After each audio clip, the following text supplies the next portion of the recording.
Bienvenue sur ESAE Télévision, c'est l'heure du journal dont voici les titres.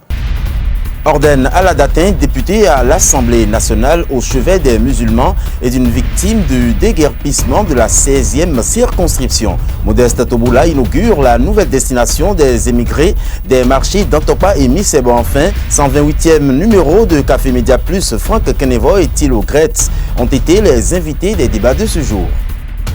Vous suivez actuellement le journal télévisé sur ESAE Télévision. Orden Aladatin, député à l'Assemblée nationale, a fait une sortie ce vendredi pour expliquer l'avantage du déguerpissement aux victimes de la dite opération. Il s'est d'abord dirigé vers l'imam de la mosquée centrale de Kadjehoun, actuellement installé à la place Ili de Fidrousset. Ensuite, il s'en est allé apaiser une victime du déguerpissement à Bégamé pour enfin dire un mot aux usagers des marchés d'Antopa et Missebo déplacés pour le nouveau site situé à PK3. Il est venu constater de visu et apaiser le cœur des occupants illégaux des espaces publics. Orden Aladatin, député de la 16e circonscription électorale, a ainsi répondu à l'appel des sinistrés. Le mécontentement des musulmans de la mosquée de Kadjehoun, qui sont déguerpis de la voie publique, et le cri de détresse des occupants des ruelles a attiré l'attention du député. Tous les fidèles étaient congédiés. J'ai dit non. L'autorité, c'est Dieu. Et Dieu est ordre. Je respecte beaucoup les autorités, moi, quel que soit son âge. Donc, le non-respect à une autorité, c'est le non-respect à Dieu. J'ai été séduit par la manière dont ça s'est passé. Les fidèles se sont retirés. J'ai cherché à voir aussi après et j'ai appris que vous avez aménagé la place Idi ici, à Erevan, ici à la plage. Vous savez que ce travail qui est en train d'être fait, c'est pour l'embellissement de notre ville aussi. Oui. On sait que c'est douloureux, c'est de l'investissement, mais vous voyagez vous-même, non, madame? Oui. Vous voyagez, vous avez eu l'habitude de voyager? Oui. Ce qu'ils font là, c'est bon, mais c'est de nous avertir pour nous dire on vient chez vous. Et puis si on sait qu'on a des choses précieuses, on sauvegarde ça nous-mêmes. C'est donc pour calmer les ardeurs et montrer le bien fondé de cette opération de libération des espaces publics. Dans le même temps, le préfet du département du littoral, Modeste Toboula, et le directeur général de la Sogema procéda au lancement du site devant abriter les sinistrés. L'occasion a été donc saisie par Orden Aladatin pour donner des explications. Cette opération est en train d'avoir du succès parce que vous l'avez accompagnée. Et c'est pour ça que je suis venu pour vous féliciter. Je suis venu pour voir s'il y avait du 2 poids 2 mesures. J'ai constaté qu'il n'y a pas de 2 poids 2 mesures. J'ai même vu des édifices publics qu'on a rasés, pour que notre capitale soit belle. Je dis bravo. La population dit nous sommes d'accord. On nous a dit que ce serait les grandes artères, les rues pavées, les rues goudronnées et autres, et que c'est après qu'on viendra dans les ruelles. Parfois, nous sommes surpris. Il faut noter que les usagers du marché de Missebo et ceux de Tokpa sont satisfaits de leur nouveau site aménagé. Dirigeons-nous vers PK3 où le préfet du littoral Modeste Toboula a procédé au lancement du nouveau site PK3 dédié aux usagers délogés des marchés d'Antopa et Missebo. Il les a rassurés de ce qu'il ne manquerait de rien en ces lieux. Donner quitus total au chef de l'État. Vous-même, en tant que population à la base, vous donnez quitus au chef de l'État en acceptant les décisions gouvernementales et en les appliquant de vous-même. Je vous dis bravo. Nous avons, comme vous l'avez déjà constaté, dégagé le parc triangulaire qui est à Tokpa et qui recevait avant les chauffeurs de taxi-ville. Ce site, une partie de ce site sera consacrée à ces chauffeurs pour les recueillir. Là où il y a le marché, il y a le transport. Parce que quand vous achetez, il faut transporter. La même dynamique qui prévalait à Tokpa a été transposée ici pour vous permettre en même temps de faire le marché et d'avoir accès au transport immédiat pour rentrer chez vous. Deuxième élément, vous avez dans la ville des camions gros porteurs qui parfois n'ont pas où garer et embêtent la circulation, ce qui entraîne des dysfonctionnements au niveau de la mobilité urbaine. Ensemble, avec le directeur général de la SOGEMA, nous avons aussi prévu une partie de ce site pour les accueillir, pour permettre une mobilité fluide dans la ville de Cotonou, de sorte que même en 30 minutes, tu peux venir ici, acheter rapidement, prendre ta voiture et rouler normalement sans embouteillage pour aller préparer à la maison. Parlons toujours libération des espaces publics. À qui profite véritablement cette situation bien heureuse mais fort embarrassante? Quel est le corps de métier le plus sollicité par les temps qui courent? Il s'agit des maçons chargés de la reconstruction après les destructions. Un de ces célèbres bâtisseurs s'est confié à nous. Suivons-le.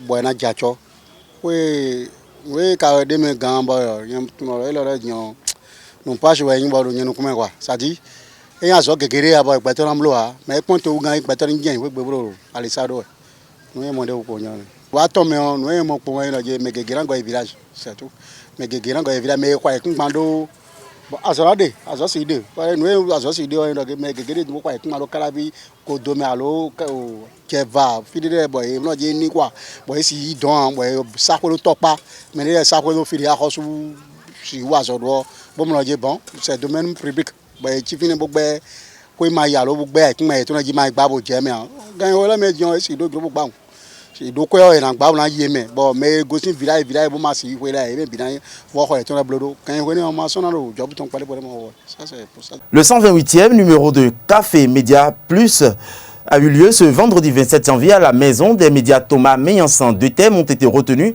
pour ce numéro.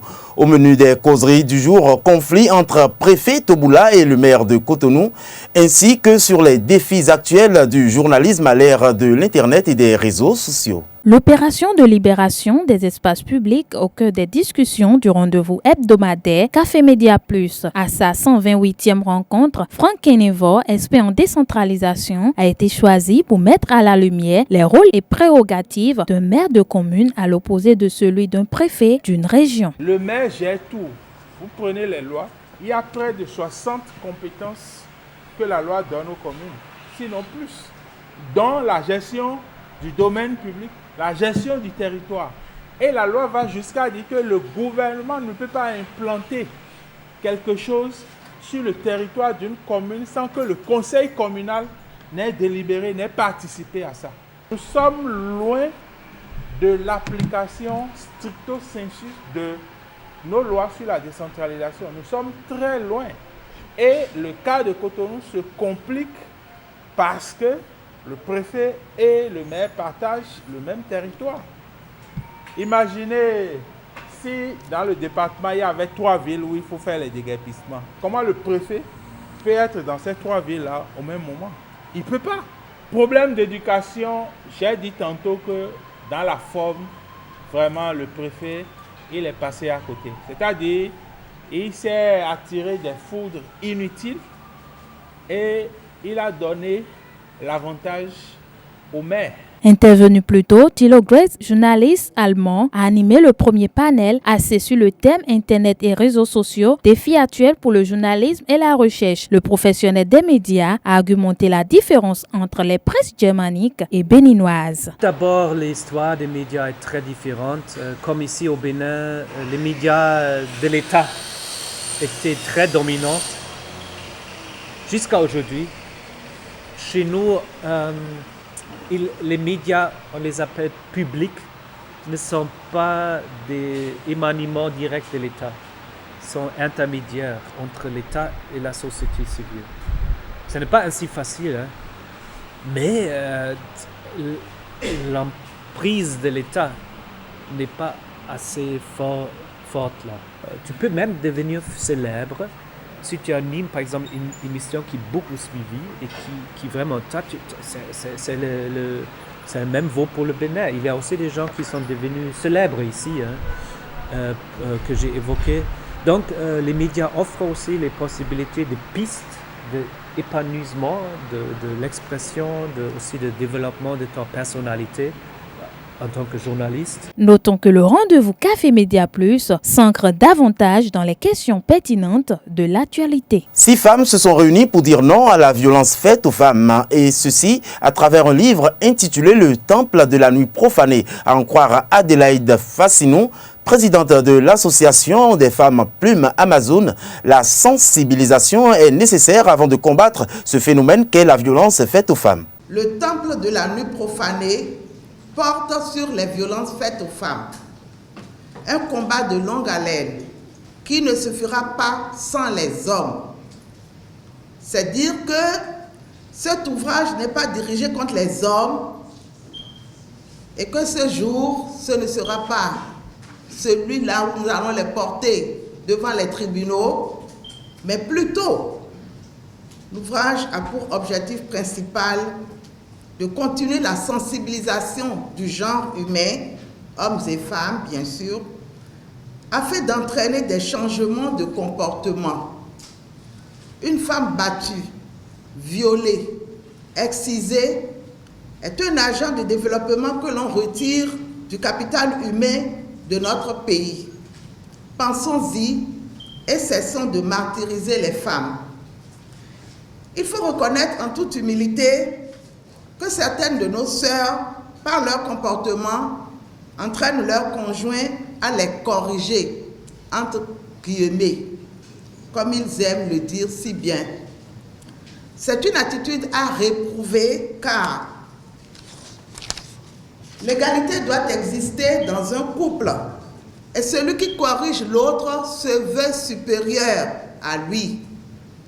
Si l'amour et le dialogue sont le terreau d'une vie de couple harmonieuse, on ne devrait pas assister à ces violences gratuites, mais plutôt cultiver la paix qui est le socle de tout développement. À présent, les nouvelles d'outre-frontières qui nous sont présentées dans une compilation que nous propose Anifat Boukari. Verlon. Parmi les pistes qu'explore le reportage d'Envoyé, spécial diffusé hier soir sur France 2 et qui expliquerait la mort des 2 journalistes Ghislaine Dupont et Claude Verlon en novembre 2013 à Kidal, il y en a une sur laquelle RFI travaille depuis le début. L'enlèvement des 2 journalistes dû au fait que 2 neveux de Sedan Adjhita, un chef de Katiba proche d'Abdelkrim Al-Targhi, qui a revendiqué l'assassinat, n'avaient pas été libérés dans le cadre de la négociation sur les otages d'Arli. Kigali donne 3 mois aux ONG et entreprises pour changer de locaux. Kigali, la capitale rwandaise, connaît ces dernières années un boom de la construction encouragé par les autorités et visant à transformer le Rwanda en un pays à revenus intermédiaires. Début janvier, la municipalité a donné 3 mois aux entreprises et aux ONG occupant des maisons résidentielles pour déménager vers ces nouveaux bâtiments. Après des années de silence, l'UA se réunit sur la crise libyenne à Brazzaville. Brazzaville accueille ce vendredi 27 janvier un sommet de chefs d'État consacré à la crise qui déchire la Libye. Le chef d'État Denis Sassou Nguesso a convoqué cette réunion en sa qualité de président du comité de haut niveau de l'Union africaine sur la Libye, composé de 5 pays, l'Afrique du Sud, l'Éthiopie, le Niger, la Mauritanie et le Congo-Brazzaville. Finissons par le Soudan où l'opposant historique Sadek Al-Mahdi est de retour après 3 ans d'exil. Après près de 3 ans d'exil volontaire au Caire, Sadek Al-Mahdi est de retour à Khartoum. L'ancien premier ministre soudanais et chef du parti de l'opposition avait quitté le Soudan en 2014 après une courte période de prison. Il a refusé ensuite l'appel au dialogue national lancé par le président Omar El-Béchir. Cette dernière édition du Journal de la semaine se referme sur cette page inter. Merci de nous avoir suivis tout au long de cette semaine sur les www.aetv.com. Bon week-end à vous.